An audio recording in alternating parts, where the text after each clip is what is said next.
Presiden Prabowo Qatar akan investasi 33,5 triliun dengan Danantara. MA berhentikan sementara hakim dan panitera dalam suap vonis CPO minyak goreng. Kadif Hubinter pimpin pembukaan laga Satgas Garba FPU 7 Binuska. Halo, selamat pagi pemirsa setia Berita Nasional TV. Senang sekali Berita Nasional Pagi kembali hadir menyapa Anda.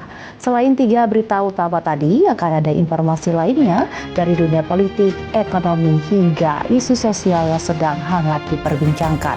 Bersama saya, Saras Kairos.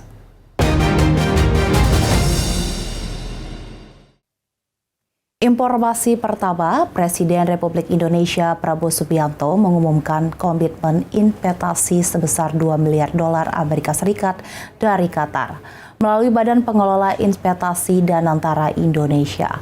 Komitmen ini disampaikan usai pertemuan bilateral dengan Emir Qatar di Doha.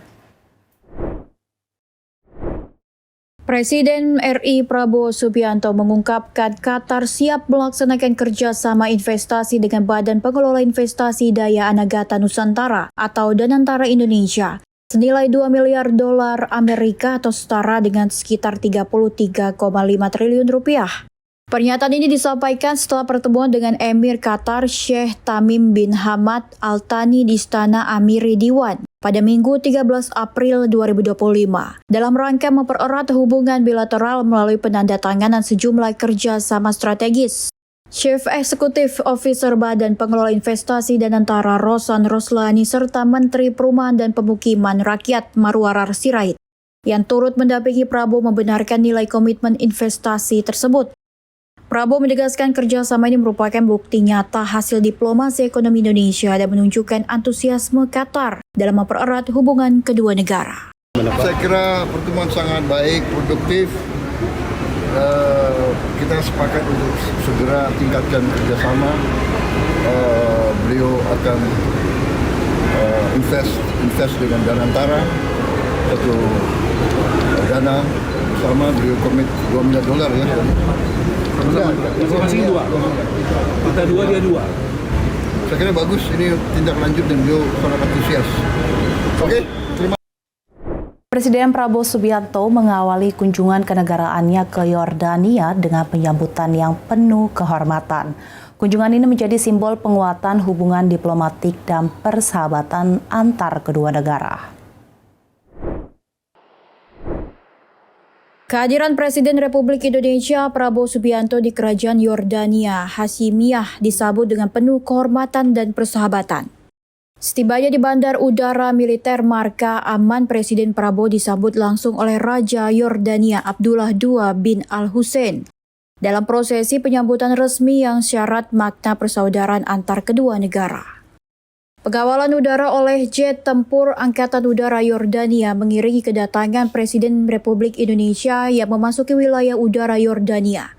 Sesampainya di darat, Presiden Prabowo dan Raja Abdullah II berjalan berdampingan melewati pasukan jajar kehormatan, memperkenalkan delegasi masing-masing lalu naik ke podium utama untuk mendengarkan lagu kebangsaan kedua negara yang diiringi dentuman 21 meriam. Sesudahnya, kedua kepala negara menyaksikan atraksi flypast dari jet tempur Yordania. Suasana penuh kedekatan terjadi saat Raja Abdullah mengantar langsung Presiden Prabowo menuju hotel tempatnya bermalam dengan mengemudikan sendiri mobil kepresidenan dan Presiden Prabowo duduk di sampingnya. Kunjungan kenegaraan ini bukan hanya menegaskan hubungan diplomatik yang kuat antara Indonesia dan Yordania, namun juga menjadi simbol persahabatan antar pemimpin yang telah terbangun dalam semangat saling menghormati dan menghargai. Informasi selanjutnya, Ketua DPR RI Puan Maharani meminta pemerintah memberikan penjelasan langsung kepada DPR terkait rencana Presiden Prabowo Subianto yang ingin mengevakuasi warga Palestina korban perang dari Gaza ke Indonesia. Puan menilai Menteri Luar Negeri Sugiono dapat menjelaskan lebih rinci rencana tersebut dalam rapat kerja bersama DPR, khususnya kepada Komisi 1 yang menjadi mitra Kementerian Luar Negeri. Menurut Puan, wacana tersebut masih belum memiliki kejelasan yang cukup, baik dari segi tujuan maupun teknis pelaksanaannya. sampai saat ini kan belum ada penjelasan lanjut apakah ini mengevakuasi atau merelokasi. Jadi kami dari DPR tentu saja menginginkan ada penjelasan lebih langsung, lebih jelas, tentu saja dari Kementerian Luar Negeri apa yang akan dilakukan, bagaimana rencananya dan lain-lain sebagainya. Puan menegaskan pentingnya kejelasan karena wacana evakuasi atau relokasi warga Palestina menyangkut kebijakan besar yang perlu dibahas secara matang, termasuk kesiapan di lapangan. Sebelumnya Presiden Prabowo Subianto menjelaskan bahwa Indonesia berencana mengevakuasi 1.000 korban luka dari Gaza sebagai bentuk kepedulian kemanusiaan. Namun ia membantah bahwa tindakan itu merupakan upaya relokasi permanen. Dari Jakarta, Dewa Ade Chandra, Berita Nasional TV. Ketua DPR RI Puan Maharani mengajak seluruh keluarga besar DPR RI untuk melakukan introspeksi dan memperbaiki kinerja demi kesejahteraan rakyat. Ajakan itu disampaikan Puan dalam acara Halal Bihalal yang digelar di Gedung Nusantara 4 Kompleks Parlemen Senayan, Jakarta, Senin 14 April 2025. Acara tersebut dihadiri oleh Wakil Ketua DPR Cucun Ahmad Syamsurijal dan Adis Kadir, serta anggota DPR, pejabat kesekjenan dan pegawai DPR. Dalam sambutannya, Puan mengucapkan selamat Idul Fitri 1446 Hijriah dan berharap semangat Syawal menjadi momentum memperkuat kebersamaan. Puan menekankan pentingnya gotong royong dalam menciptakan keberhasilan lembaga legislatif. Puan menyebut keberhasilan dan kekurangan DPR merupakan tanggung jawab bersama. Karena itu, Puan mengajak semua pihak di DPR untuk memperkuat sinergi dan profesionalisme kerja. Cara halal bihalal rumah parlemen ya untuk memperkuat silaturahmi, mohon maaf lahir batin, dan tentu saja agar ke depan insya Allah memulai pekerjaan yang ada di DPR sebagai satu keluarga besar. Menurut Puan, kepercayaan rakyat adalah modal utama DPR RI. Maka dari itu, semua pihak di lingkungan DPR harus menjaga amanah dan terus berbenah menuju lembaga yang inklusif dan berintegritas tinggi. Di akhir sambutannya, Puan mendorong seluruh keluarga besar DPR untuk mempererat tali silaturahmi dan komunikasi dalam semangat Idul Fitri. Ketua DPR RI sekaligus Ketua DPP PDI Perjuangan Puan Maharani mengungkapkan isi pertemuan antar Ketua Umum PDIP Megawati Soekarno Putri dengan Presiden Republik Indonesia Prabowo Subianto. Pertemuan berlangsung dalam suasana hangat saat momen silaturahmi Lebaran 1446 Hijriah di kediaman Megawati Jalan Teguh Umar, Jakarta Pusat pada Senin 7 April 2025. Menurut Puan, dalam pertemuan empat mata tersebut, Megawati dan Prabowo membahas kemungkinan sinergi antara PDIP dan pemerintah ke depan, khususnya dalam upaya membangun bangsa. Puan menegaskan bahwa PDIP siap bersinergi dalam menjalankan pemerintahan di bawah kepemimpinan Prabowo. Puan juga memastikan akan ada kelanjutan dari pertemuan tersebut. Alhamdulillah kemudian itu bisa terlaksana, bahwa ada silaturahmi antara Ibu Mega dan Pak Prabowo dalam rangka silaturahmi di hari Lebaran. Ya, yang dibicarakan tentu saja hal-hal yang terkait bagaimana sama-sama bersinergi dalam membangun bangsa dan negara, dan kemudian juga bagaimana kemudian PDI akan bersama-sama bersinergi untuk membantu bersinergi dalam menjalankan tugas-tugas Presiden ke depan bersama dengan Pak Prabowo. Dari Jakarta, Dewa Chan, Berita Nasional TV. Informasi berita lainnya akan kami sajikan usai jeda berikut ini. Tetaplah bersama kami di Berita Nasional Pagi.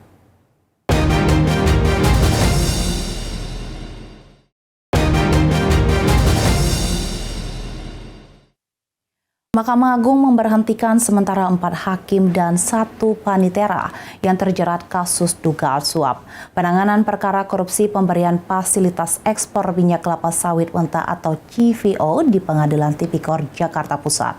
Pemberhentian akan diajukan ke Presiden setelah MA menerima salinan dokumen penetapan tersangka dan penahanan. Hal tersebut diungkapkan juru bicara Mahkamah Agung Yanto saat memberikan statement terkait tertangkapnya 4 orang hakim dan 1 panitera dalam suap vonis Migor yang dilakukan oleh Kejaksaan Agung. Mahkamah Agung juga meminta publik untuk menghormati asas praduga tak bersalah selama proses hukum berlangsung. Mahkamah Agung juga memberhentikan sementara 4 hakim dan 1 panitera yang terjerat kasus dugaan suap penanganan perkara korupsi, pemberian fasilitas ekspor minyak kelapa sawit mentah atau CPO. Jika para tersangka terbukti bersalah dan dijatuhi putusan berkekuatan hukum tetap, maka kelimanya akan dipecat selamanya. Hakim dan panitera yang telah ditetapkan sebagai tersangka dan dilakukan penahanan akan diberhentikan sementara. Jika telah ada putusan yang berkekuatan hukum tetap, akan diberhentikan tetap. Sebelumnya, penyidik Kejaksaan Agung menetapkan Ketua PN Jakarta Selatan sebagai tersangka terkait kasus suap penanganan perkara di Pengadilan Negeri Jakarta Pusat. Selain 3 hakim, 1 orang panitera muda dan juga pengacara ditetapkan sebagai tersangka dalam kasus tersebut. Kasus suap dan gratifikasi tersebut berkaitan dengan putusan lepas pada kasus korupsi ekspor bahan baku minyak goreng. Dari Jakarta, Theo Fandi, Berita Nasional TV. Komisi Yudisial menyayangkan dan prihatin atas kasus dugaan suap yang menyeret Ketua Pengadilan Negeri Jakarta Selatan berinisial MAN serta 3 majelis hakim yang menangani perkara pemberian vonis onslak atau lepas pada kasus korupsi ekspor crude palm oil. Selain akan menggunakan hak inisiatifnya untuk menerjunkan tim dan menelusuri dugaan pelanggaran kode etik dan pedoman perilaku hakim, nantinya tim tersebut juga akan mengumpulkan informasi dan keterangan terkait kasus tersebut. Menurutnya, Komisi Yudisial menyayangkan dan prihatin atas kasus dugaan suap yang menyeret Ketua Pengadilan Negeri Jakarta Selatan berinisial MAN, serta 3 majelis hakim yang menangani perkara pemberian vonis onslak atau lepas pada kasus korupsi ekspor crude palm oil. Mukti menambahkan bahwasannya Komisi Yudisial akan menggunakan hak inisiatifnya untuk menerjunkan tim dalam menelusuri dugaan pelanggaran kode etik dan pedoman perilaku hakim.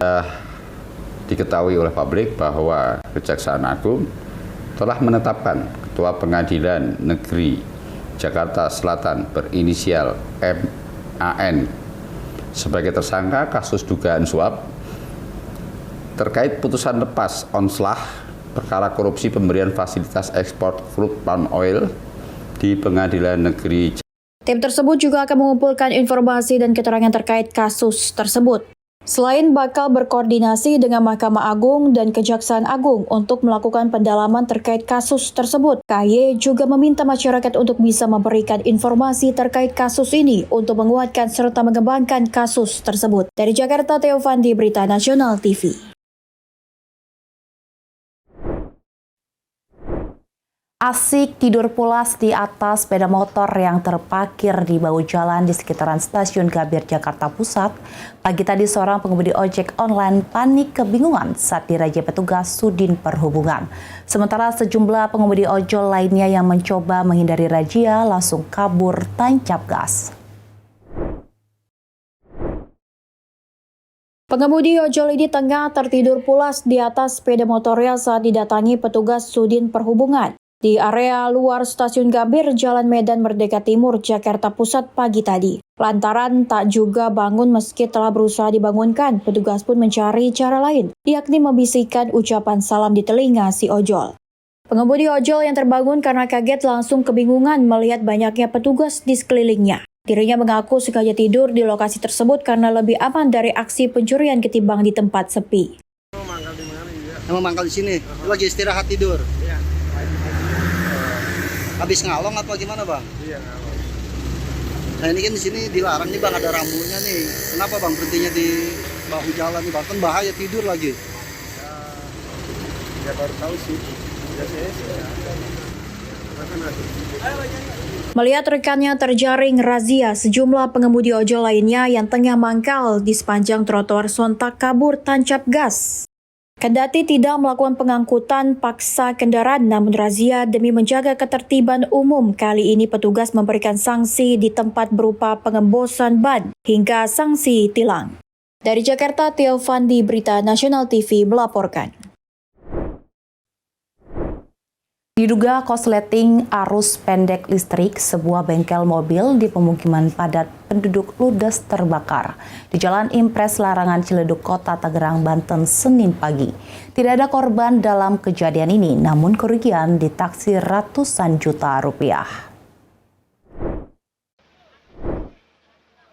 Asap hitam pekat membumbung tinggi yang keluar dari salah satu bengkel mobil yang terbakar di Jalan Impres Larangan Ciledug, Kota Tangerang, Banten, Senin pagi. Tiupan angin yang cukup kencang dan banyaknya bahan kimia mudah terbakar seperti thinner membuat amukan si jago merah dengan cepat meludeskan seluruh isi bengkel dan bangunan yang belum beroperasi dikarenakan masih libur lebaran.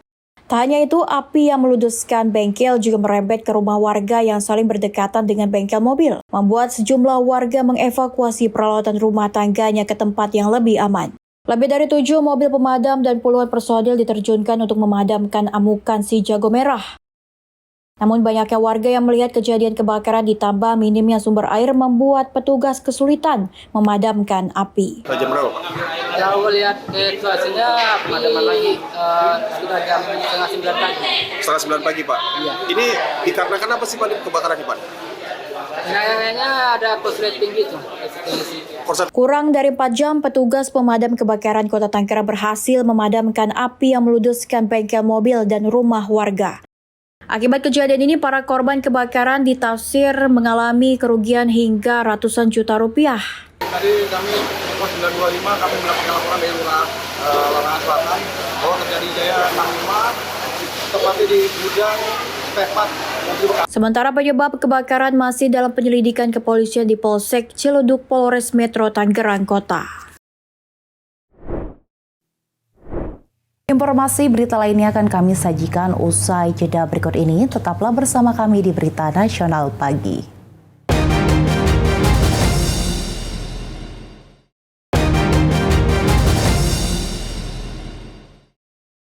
Kepala Divisi Hubungan Internasional Irjen Pol Krisnamurti memimpin langsung tradisi pembukaan latihan prapendugasan kontingen Garuda Bayangkara Satgas FPU 7 MINUSCA di Pusat Misi Internasional Polri. Kegiatan ini menandai dimulainya pelatihan pasukan kepolisian yang akan ditugaskan pada misi pemeliharaan PBB di Republik Afrika Tengah. Dr. Farid Amansyah, SPD PD Finansing. Polri telah berkontribusi pada misi pemeliharaan perdamaian PBB sejak tahun 1989 hingga saat ini dengan total personel 3.521 personel dan 22 misi dan 19 negara. Polri pertama kali mendugaskan Satgas Garba FPU pada misi MINUSCA pada tahun 2019 dan masih terus berlanjut hingga saat ini dengan jumlah personel sejumlah 840 personel yang terdiri dari 716 polisi laki-laki dan 124 polisi wanita. Dan kini Divisi Hubungan Internasional Polri yang dipimpin langsung oleh Kepala Divisi Hubungan Internasional Polri, Irjen Pol Krisnamurti melaksanakan upacara tradisi pembukaan latihan prapenugasan Satgas Garuda Bayangkara FPU MINUSCA. Kegiatan ini menandai dimulainya pelatihan pasukan kepolisian yang akan ditugaskan pada misi pemeliharaan PBB, yaitu United Nations Multidimensional Integrated Stabilization Mission in Central African Republic atau MINUSCA di Republik Afrika Tengah, yang merupakan Francophone Mission atau misi berbahasa Prancis. Rekan-rekan harus tarik pelatu. Kegiatan ini juga dihadiri oleh Satkar pendukung pelaksanaan Lat Pragas yang akan dilaksanakan selama 7 bulan ke depan. Dengan materi pembinaan tradisi materi wajib, corporate deployment training materials and specialized training materials, latihan kelompok komando, latihan bahasa Prancis, dan latihan fungsi. Kepala Divisi Hubungan Internasional pelatihan yang dilakukan selama 7 bulan ini bertujuan untuk melatih mental dan kekompakan dari para kontingen yang akan dikirim ke Afrika Tengah nantinya. Jumlah personil Polri yang mengikuti Lat Pragas Satgas FPU 7 MINUSCA berjumlah 154 orang. Selanjutnya kontingen Garba Satgas FPU 7 MINUSCA untuk menggantikan FPU 6 MINUSCA yang akan ditugaskan pada misi pemeliharaan perdamaian PBB di Republik Afrika Tengah selama 1 tahun. Kemudian kapasitas berikutnya adalah rekan-rekan akan diminta untuk bisa menjadi polisi yang diandalkan, yang bisa diperintahkan apa saja sepanjang perintah itu memenuhi aturan. Di sini dibutuhkan keuletan, dibutuhkan ketabahan, dan rekan-rekan akan dilatih untuk menjadi ulet, menjadi tabah. Pada saat kita berangkat di daerah misi, kita tidak lagi membawa nama individu, tidak lagi seorang Krisnamurti, seorang Budi, seorang Agus. Tidak, yang mereka kenal adalah Indonesia. Yang mereka kenal adalah bendera di lengan kiri kita. Dan setiap pelanggaran dalam pelatihan, maka itu dianggap Anda tidak bisa memenuhi zero tolerance. Seperti misalnya masalah ketepatan waktu. Di Divisi Hubungan Internasional kita mengenal. Dari Jakarta, Sana Sairus, Angga Dagung, Berita Nasional TV. Direktorat Reserse Narkoba Polda Metro Jaya menangkap seorang kurir narkotika jenis ganja kering yang siap edar di kawasan Ciracas, Jakarta Timur. Dari tangan tersangka, petugas menyita beberapa paket ganja kering yang siap edar yang rencananya akan diedarkan di kawasan DKI Jakarta.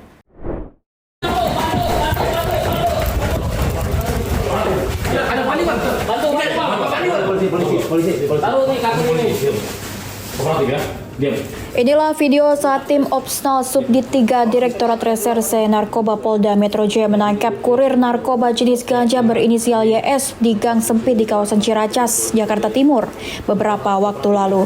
Pada saat dilakukan penggeledahan terhadap barang bawaan pelaku, petugas menemukan sedikitnya 5 kg ganja kering siap edar yang dibalut menggunakan lakban coklat.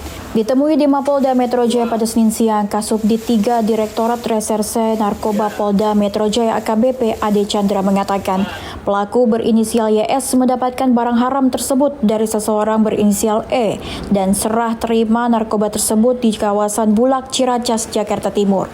Rencananya 5 kg ganja kering siap edar tersebut akan diedarkan di wilayah DKI Jakarta.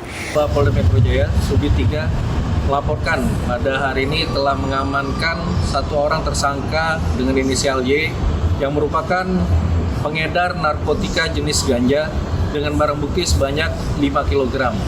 Penangkapan ini merupakan hasil pengembangan dari tangkapan sebelumnya yang sudah dilaksanakan pada bulan Februari 2025. Kami Direktorat Narkoba Polda Metro Jaya dari Subdit 3 akan tetap terus memberantas peredaran narkotika di wilayah hukum Polda Metro Jaya. Saat ini pihak kepolisian masih memburu seseorang berinisial E tersebut untuk mengetahui siapa pemilik narkotika jenis ganja ini.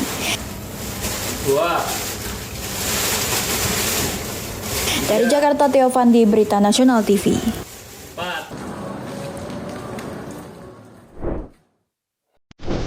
Demikian Berita Nasional telah menemani Anda. Saya Sana Sairus beserta kru yang bertugas pamit undur diri. Selamat pagi dan selamat beraktivitas.